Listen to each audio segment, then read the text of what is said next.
Buenos días. Buenos días, ya estamos aquí en nuestra sesión de literatura del 20 de mayo. Ya es 20 de mayo, ya estamos acabando. Estamos dándole la bienvenida a todos ustedes. Nos vamos conectando poco a poco.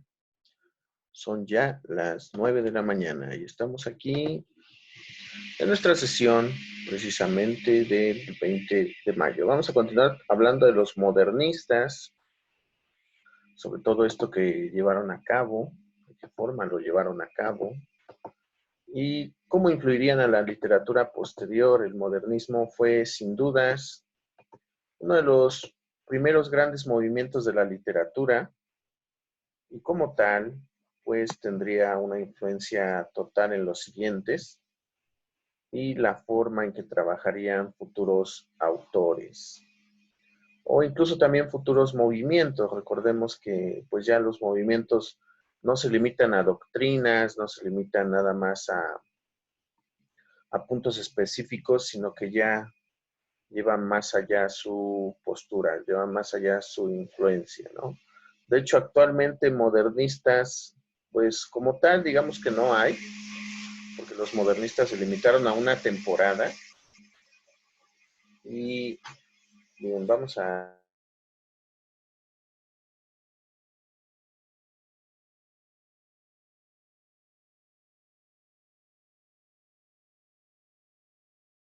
si disculpen, teníamos por aquí una situación con mi audio, ya está. Ok, bueno, vamos a trabajar con los modernistas. Los saludo: Amin, Camila, Jackie, Maffer, Nidia, Sabrina, Uriel, Yare, y pues nada más, Sabrina, Oscar Rodríguez, bienvenidos sean. Les pedí que leyeran unos poemitas que por ahí les dejé para que podamos ir entendiendo mejor esto y claro, al final podamos hacer nuestra actividad y podamos cerrar el modernismo y entrar más profundamente a las vanguardias. Que ahí sí vamos a ver que se va a perder muchísimo todo esto de corrientes, vamos a ver que se van a mezclar muchos románticos, simbolistas, de pronto va a haber unos que van a decir, no, pues yo soy más modernista, e incluso algunos dirán, bueno, ¿por qué si este cuate romántico está en el mismo movimiento que este modernista o este simbolista? Y pues es que ahí ya, como decíamos a Nidia, ya las etiquetas no les importaban, lo que querían era nada más crear y proponer. Bueno, lo cual es muy válido, por supuesto. Están entrando más. Está entrando Nayeli, ya entró Metzi. Bienvenidos sean a nuestra sesión, ¿no? Ya habíamos visto a Machado, que igual les decía, Machado es la clara muestra de que los movimientos de pronto ya no tenemos idea de por qué son o cómo son.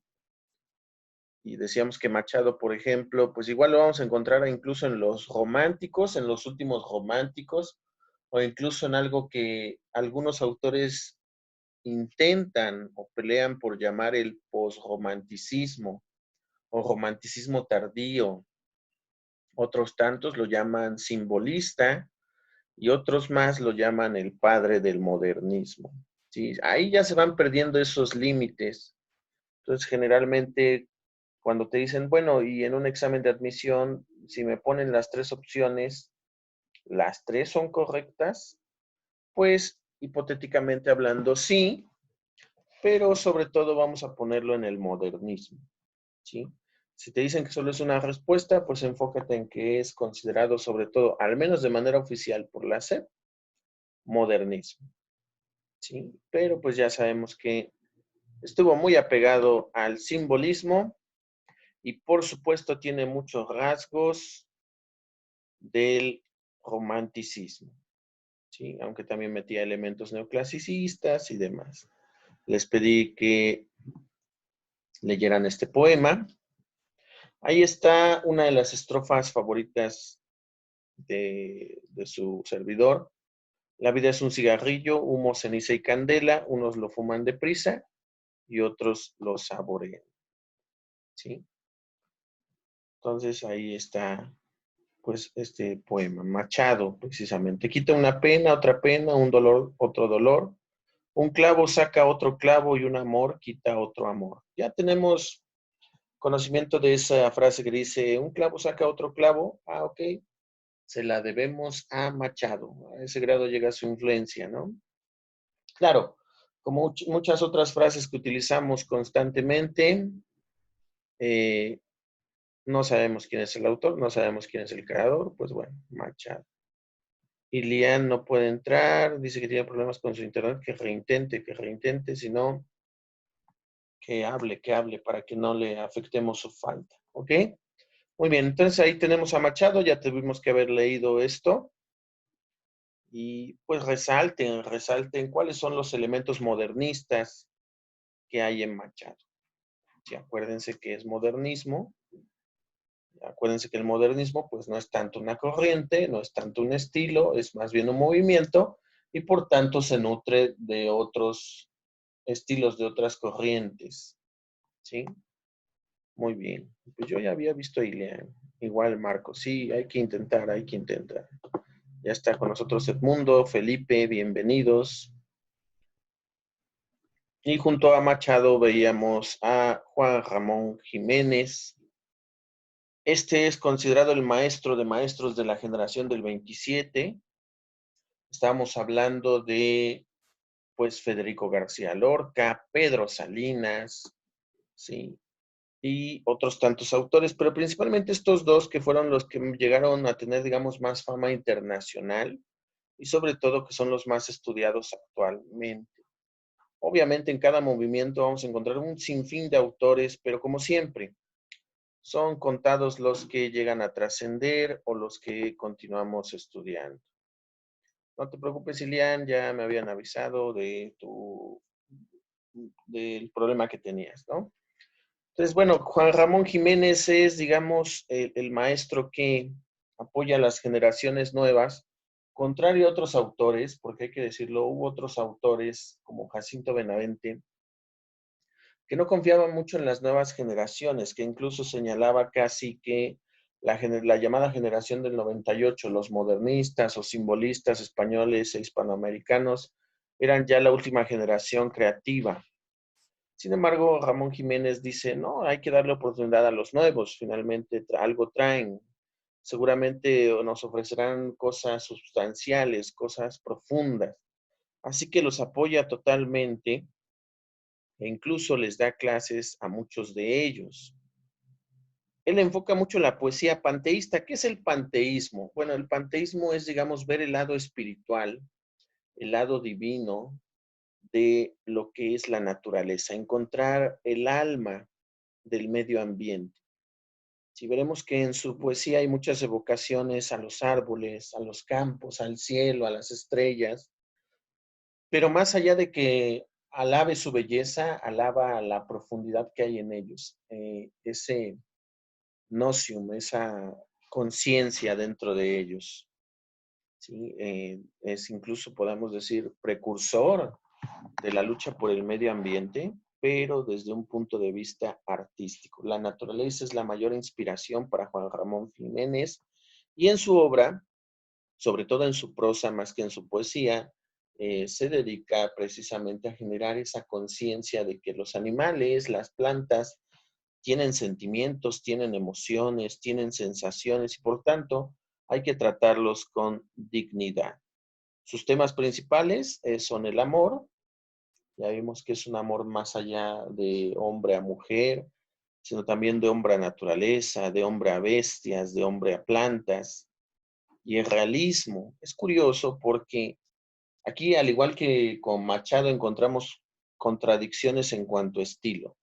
Por un lado, toma elementos panteístas, que el panteísmo toma también elementos de romanticismo, y por el otro trata de destacar ciertas denuncias sociales del entorno que existe, ¿no? Esto se hace a través del realismo, y para ello está su obra cumbre, Platero y yo, que tal vez algunos de ustedes, sobre todo si estudiaron la primaria pública, leyeron algunos fragmentos en el libro de lecturas.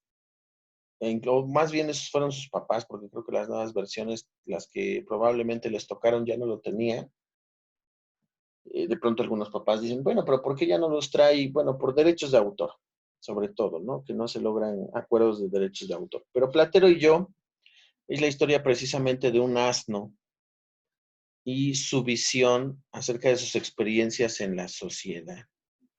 Sí, bienvenido Marco, muy buenos días. Está con nosotros Marco, tuvo algunos problemas, pero ya está. Muy bien, entonces en Platero y yo precisamente es a través de los ojos de una bestia que podemos ver a los hombres y que Juan Ramón Jiménez nos hace la pregunta de, bueno, entonces, ¿quién es la bestia? Se supone que el hombre es un ser lógico, racional, empático y emocional. Y en muchas ocasiones el personaje de Platero, un animal, alguien que está aparentemente alejado del ser humano, es el que se da cuenta que es el ser humano inconsciente, irracional, bestial, es cruel, no se fija en el otro, no piensa en el otro. Y es una crítica muy bien hecha en un libro aparentemente infantil. Hoy en día, incluso veía una película, ya no me acuerdo si fue en un canal de streaming o algo así, que a lo mejor les suena, yo la verdad le perdí el interés a la película, se me hizo muy tonta, pero bueno, en el cual es un autor que trata de hacer obras serias porque solo le dan trabajo para escribir cosas para niños.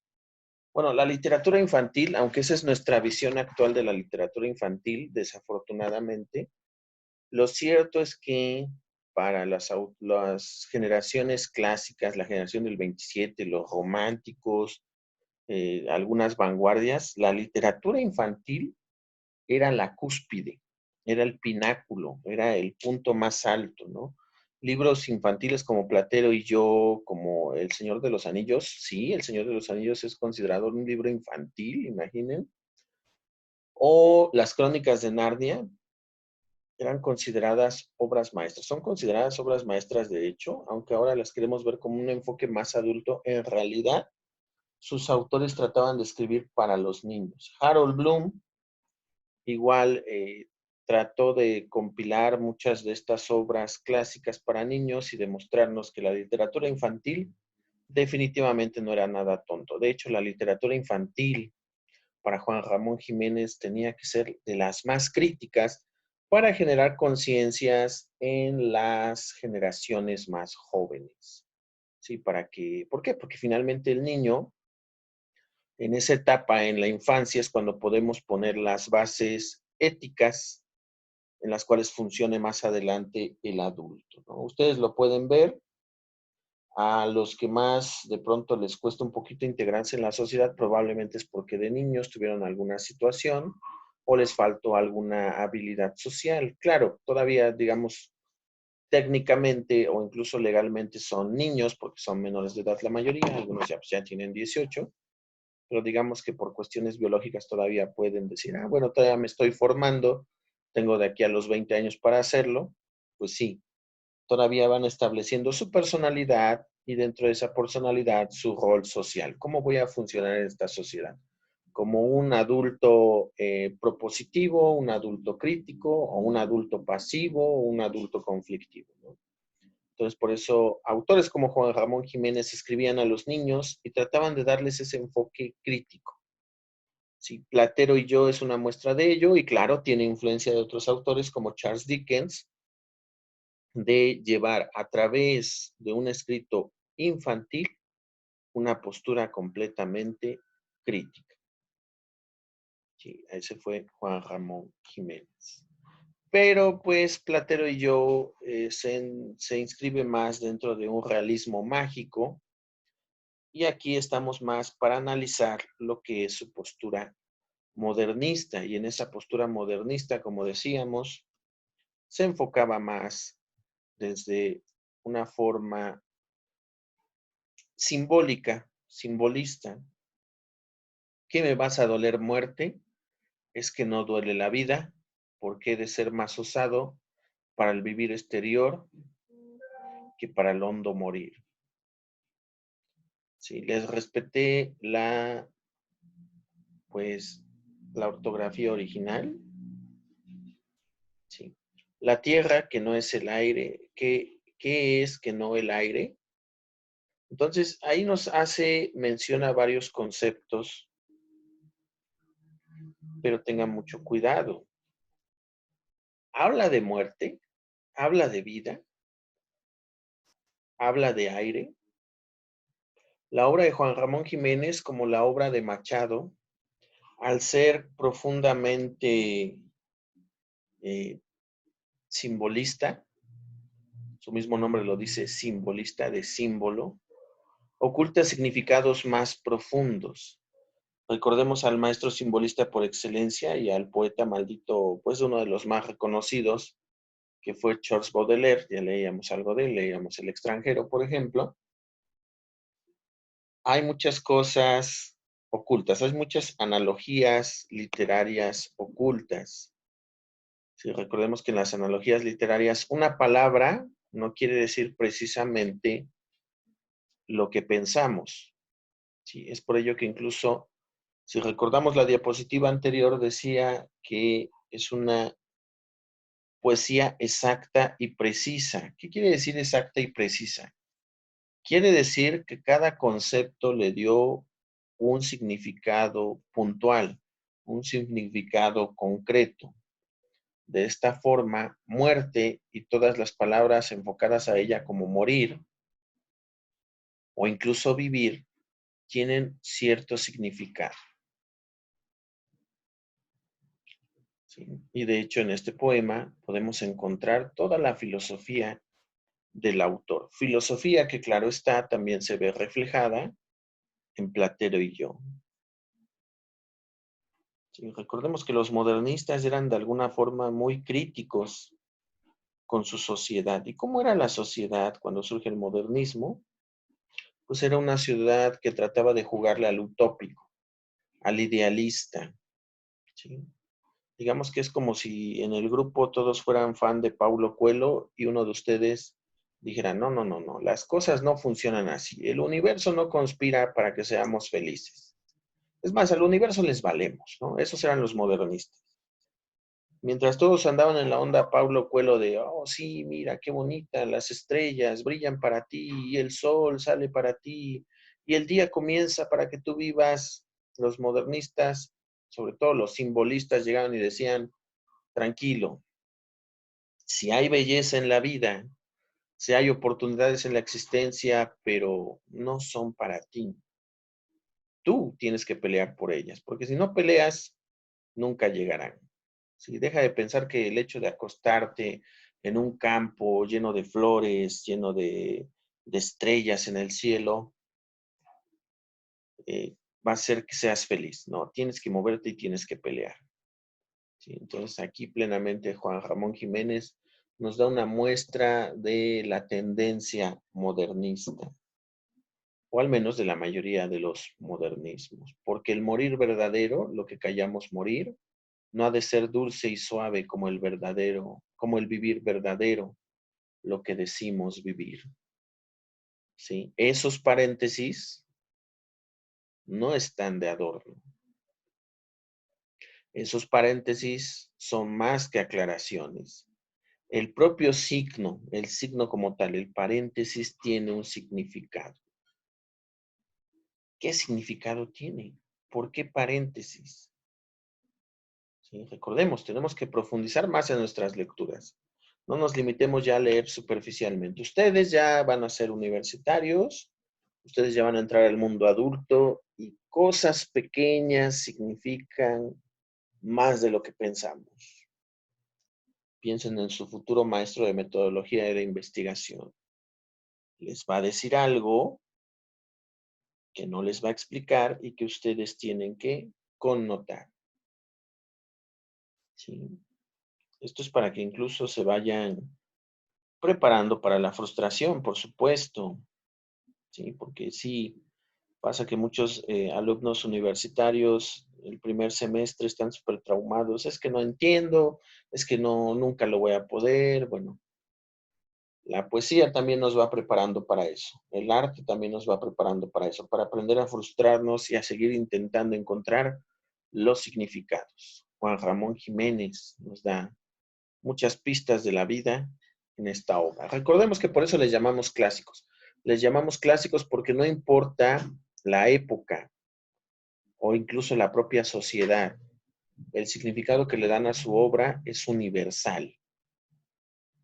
Y claro, con sus diferencias culturales, pero aquí nos está hablando de un concepto importante. ¿Qué concepto es más allá de la muerte o la vida? ¿Cuál es el concepto? ¿Sí? Muy bien. Yo no soy yo. Fíjense, el yo tiene un significado preciso. Soy este que va a mi lado sin yo verlo, que a veces voy a ver y que a veces olvido. ¿Sí? Una analogía clave, yo. ¿Cuál es el significado puntual que se le da a esto? ¿No? Vayan haciendo sus anotaciones, vayan haciendo sus teorías, porque vamos a trabajar muchísimo con esto. De ahí saltamos a Ramón María del Valle Inclán y cerraremos con la Trinidad del modernismo español. Algunos le llaman el falso modernismo español, que es la generación del 98. Este cuate de plano es burlesco, es satírico, es paródico. De hecho, algunas de sus obras, algunos de sus poemas son parodias de clásicos medievales, y lo hace de una forma para burlarse de los estereotipos y arquetipos vigentes en su sociedad, porque él tiene una postura completamente crítica de la sociedad. Si de por sí la generación del 98 es crítica con la sociedad, del Valle Inclán es el maestro de críticos, es la crítica de la crítica. Es como si llegara un alumno, recordemos, en un grupo en el cual todos son fans de la tendencia Paulo Coelho, de la vida es bonita y bla, bla, y llega el compañerito modernista, no sé, el compañero Machado o el compañero Jiménez diciendo, no, la vida no es bonita, tampoco es fea, es. Que llegue él y dijera, sí, sí, la vida no es bonita, no es fea y es, pero ¿tú sabes qué es la vida? O sea, no solo critica a los Paulo Coelhos, también critica a nuestros modernistas del salón. Así era del Valle Inclán. Por eso muchos autores le tienen un respeto increíble. Escritores mexicanos contemporáneos, Elena Santibáñez, Javier Velasco, Fernando Rivera Calderón, bueno, es contemporáneo, pero ya falleció Armando Vega Gil. Los cuatro, en sus clases, en sus talleres, mencionan a Del Valle Inclán como un ejemplo de crítica, de satírica, una crítica divertida, ¿no? Sin rayar en la comedia, pero sí hace una burla paródica. Algunas de sus obras de teatro, por cierto, las recomiendo mucho para que comprendamos, no sé, a lo mejor entre algunos de ustedes está un futuro comediante, bueno, para que comprendan una comedia inteligente y creativa, una comedia, o el verdadero humor negro. Malinterpretamos mucho el humor negro. El humor negro pensamos que es un humor de mal gusto, un humor incómodo. No, el humor negro es algo más allá. El humor negro es tomar la élite, lo que la élite o las clases altas tratan de ver como buen gusto y demostrar el mal gusto que hay en ello. Algún comediante actual que haga esto, aquí en México realmente algunos lo intentan, pero no lo encuentro, pero el cuate este que presentó los Globos de Oro el año pasado, o fue este año, ya, no, ya me perdí con el tiempo, Rick Gervais, ese cuate, tiene mucho de la escuela del Valle Inclán, ¿sí? Burlarse de las celebridades puede ser un ejemplo de humor negro, muy creativo. Es súper amigo y se vuelve maestro de Rubén Darío. Rubén Darío va a ser clave para la literatura hispanoamericana, para los modernistas y las demás vanguardias que le suceden. Y funda el estilo esperpéntico. ¿Qué es esperpéntico? Quiere decir grotesco. Ve un lado grotesco. Lo grotesco es, como lo mencionábamos, lo incómodo. Aquello que debería ser horrible y sin embargo termina por llamarnos la atención. Digamos que grotesco es como esos videos, yo no sé por qué me salen esas sugerencias de video en Facebook, Algo tendrá que ver con los gustos que tengo por ahí en Facebook, pero salen unos videos, hay una parte de Facebook que se llama Watch, donde puedes ver videos. Sale una parte en Facebook de esos videos, en sugerencias de video de dermatólogos explotando espinillas. Es incómodo, o sea, realmente es algo que a mí no me agrada. Pero veía que tiene miles de vistas y cientos de comentarios. Entonces tú dices, bueno, ¿por qué tiene tantas vistas y comentarios? No, no me atreví a ver qué decían los comentarios, pero llama la atención. Es algo que deberíamos ignorar, pero llama la atención. Eso es lo grotesco, ese es el estilo esperpéntico. Del Valle Inclán es sin duda un provocador en ese aspecto.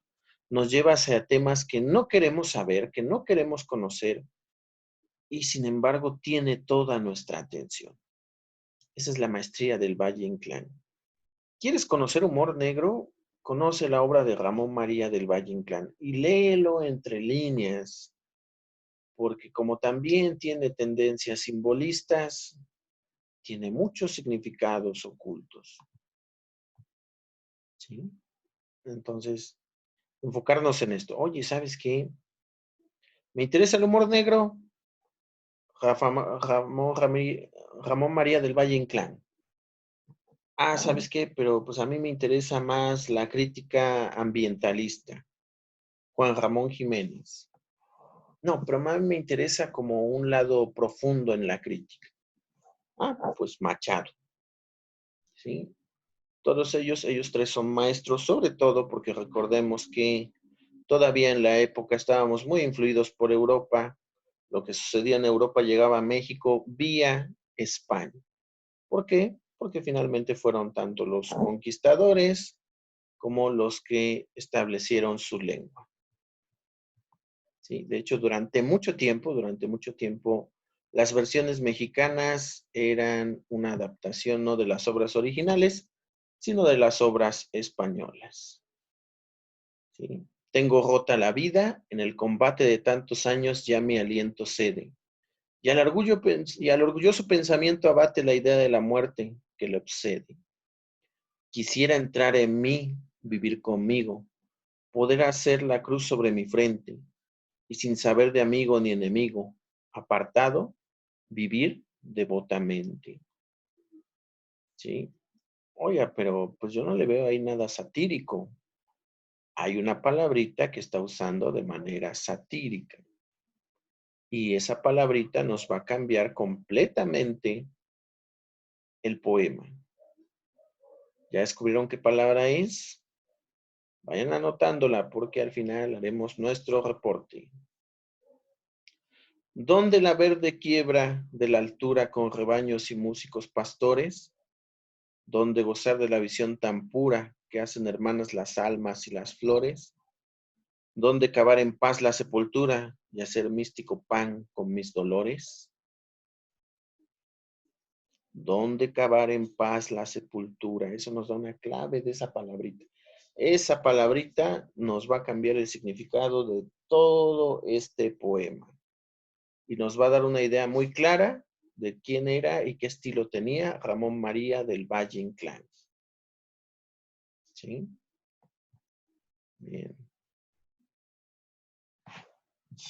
Fíjense bien. Vayan anotando, ¿no? Vamos comparando con los poemas que hemos leído anteriormente. Vamos viendo cuáles son sus semejanzas, cuáles son sus diferencias. Vayan viendo los propios estilos. Aquí los estilos ya van a ir más de lo ideológico, ¿no? ¿Por qué? Porque aparentemente los tres tienen la misma ideología. Recordemos que la generación del 98 era nacionalista, pero también era muy crítico con esa nación. Amaba mucho su país, su lengua, pero también eran muy críticos con ese país, con ese lenguaje. Pero cada uno lo hace de una forma distinta. Es incluso una frase común en la creación literaria entre los poetas decir que si te gusta del Valle Inclán no te puede gustar Machado y viceversa. o que si eres fan de estos dos no te puede gustar Juan Ramón Jiménez, que no te pueden gustar los tres. A mí me gustan los tres, pero debo mencionar que sí, mi preferido es Machado. Y sí tiene que ver muchísimo con lo que tratan de decir, con sus significados, o mejor dicho, con sus significantes. ¿Sí? ¿Sí? Todo. Y por ejemplo, aquí podemos encontrar esa palabra. Es solo una palabra la que cambia por completo la visión que tenemos del poema. ¿De acuerdo? Muy bien, vayamos ahora con Hispanoamérica. Saltemos de la generación del 98 a la influencia directa que tuvieron en Hispanoamérica. Ya sabemos quién es. Perdón, aquí hay un error. Rubén Darío. Ramón Casas, les quería hablar un poquito de él. Este es Rubén Darío, no es Ramón Casas. Porque es pintor, pero también es una referencia para la poesía mexicana. Ese lo retomaremos más adelante. ¿Sí? Rubén Darío. Rubén Darío de Nicaragua y es considerado el máximo representante del modernismo sudamericano. E incluso si tú te metes a leer un libro de literatura universal, por ejemplo, inglés o estadounidense, como es mi caso, tengo 2 obras, 3, 4 obras. La guía de Oxford de Harold Bloom es una de ellas. En modernismo solo te menciona Rubén Darío. Tal vez porque son demasiados autores los que aborda Harold Bloom. Harold Bloom, como ustedes ven, lo cito constantemente, es uno de mis críticos literarios predilectos.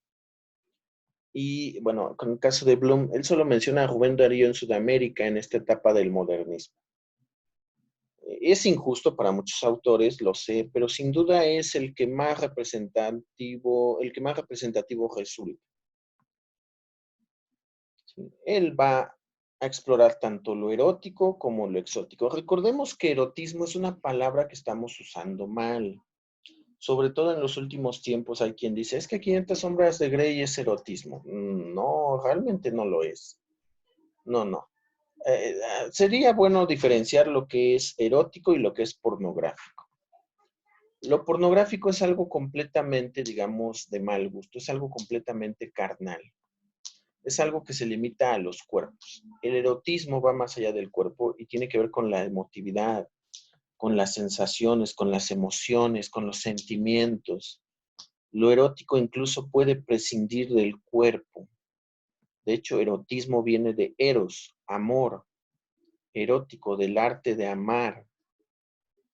La literatura hindú, que no profundizamos mucho en ella, pero los hindús tenían una gran cultura erótica, una gran cultura enfocada en el amor. Sí, claro, conocemos más la parte visual, pero era toda una filosofía, la filosofía de los amantes, ¿no? Entonces, para Rubén Darío, erótico es un concepto fuerte, tiene que ver con la conexión de cuerpos, ¿no? Es como, digamos, los novios ahorita en confinamiento que no se pueden ver, no se pueden ver, no se pueden besar, no se pueden abrazar, pero se aman. Si les basta un mensajito, una videollamada, una llamada de voz, escuchar esa voz y decir, estoy encerrado, pero me siento libre. Ese era Rubén Darío. Rubén Darío era, era un fiel devoto del erotismo. Y también explora lo exótico. Lo exótico es ir hacia lugares ignotos. Ignotos, lugares ignotos quiere decir esos sitios que nadie más conoce. Esos sitios que tal vez creas en tu mente, pero quizá sí, quizá no existen. Sí, la obra de Rubén Darío hace referencia a muchos paisajes, pero no paisajes de los lugares que ha visitado, sino paisajes de los lugares que le gustaría visitar o que le gustaría que existieran. ¿Sí? Ese es Rubén Darío, entre lo erótico y lo exótico, entre las emociones y los lugares que te emocionan. Y sí, pues obviamente es modernista y eso incluye una enorme carga simbolista. Todos estos autores, en el caso de Rubén Darío, veía en la guía Oxford de literatura, como lo veían los europeos, uno de los autores más complejos de interpretar. Por eso mismo, por su inscripción al simbolismo, y claro está, pues también la barrera del idioma. La literatura española, la literatura mexicana, fascina mucho a los europeos por sus símbolos, por sus metáforas, por todas las formas que utiliza. Aquí de Rubén Darío, ¿qué barco viene allá? ¿Es un farol o una estrella? ¿Qué barco viene allá? Es una linterna tan bella y no se sabe a dónde va. Nuevamente, influencia de Juan Ramón Jiménez, pero sobre todo influencia de Valle Inclán. La palabra barco, ¿a qué se refiere? Todo eso vayan anotándolo. El farol o la estrella, ¿por qué esa? Recordemos cómo se llama esa similitud física. Sí, se llama símil. Recordemos que el símil es un recurso en el cual dos objetos se comparan por su similitud física. El farol o la estrella. ¿Por qué confunde al farol con la estrella? ¿Qué barco viene allá? ¿Es un farol o una estrella? ¿Qué barco viene allá? Es una linterna tan bella y no se sabe a dónde va. ¿Es Venus la bella? ¿Es un alma o es una estrella? ¿Qué barco viene allá? Es una linterna tan bella y no se sabe a dónde va. Es Venus, es Venus. ¿Quién es Venus? Sí, sabemos que es la diosa del amor, pero aquí fíjense en el símil. Acuérdense qué recurso literario es el símil. Es un fanal y es una estrella. ¿Sí? Piensen bien en los significados. ¿Por qué nuevamente la estrella? Bueno, Venus, como ya sabemos, no solamente es la diosa del amor. Finalmente es un planeta, pero se confunde con una estrella. ¿Sí? ¿Qué quiere decir? Sí, recordemos que la estrella más brillante del cielo no es una estrella. ¿Sí? Entonces, ¿qué es? Es, pues, un planeta que, como es cercano al Sol y a nuestro planeta, brilla intensamente. Y parece la estrella más brillante, pero no es una estrella. El fanal es un tipo de faro. ¿Sí? Es un tipo de lámpara. Entonces, es un fanal y es una estrella, que nos indica el más allá y que el amor sublime sella. El amor sublime, erotismo puro, amor sublime. Y es tan misteriosa y tan bella que ni en la noche deja la huella y no se sabe a dónde va. Y no se sabe a dónde va. Rubén Darío. Bien, les voy a dejar una tarea sobre esto. ¿Qué es lo que quiero que hagan y que tienen que entregar a más tardar el viernes? Pues quiero que me connoten los significantes de los autores que hemos visto aquí. ¿Sí? Ahorita les posteo junto a la sesión, les posteo también los poemas para que los analicen plenamente. Vean bien sus analogías, vean bien sus significantes. Recordemos que el significante es el significado que el autor le da y por qué se lo da. ¿Sí? Escogí sobre todo esos poemas, ¿por qué? Porque en internet no van a encontrar nada que se le aproxime. Hay teorías, por supuesto, pero digamos que son teorías de fans, nada serio. Sí, así que no me hagan trampa, ya saben, me han entregado muy buenos trabajos, la mayoría, me da gusto. Recordemos, ya son universitarios y tienen que ser más críticos. Tienen que ver más allá de lo superficial, tienen que ver lo más profundo que se puede. Sí, estos autores obviamente son muy profundos y sobre todo nos dan una visión todavía vigente, muy vigente, por supuesto. Recordemos que por eso son clásicos, de las percepciones que tenemos en nuestra sociedad de esos temas. ¿De qué temas? Esos temas son precisamente los significantes que estamos buscando. Muy bien, pues bueno, por hoy es todo, muchachos. Me da gusto saludarlos. Yare, Uri, Sarita, Sabrina, Oscar, Nidia, Nayeli, Metzi, Marco, Mafer, Jackie, Ilian. Estuvo con nosotros el profe Rolando, el profesor Rolando, Felipe, saludos a Felipe, Gustavo, Edmundo, Camila, Amin y nada más. Me iba a saludar yo mismo. No, pues no me puedo saludar yo mismo. Un abrazo a la distancia. Que tengan excelente día. Nos vemos pronto.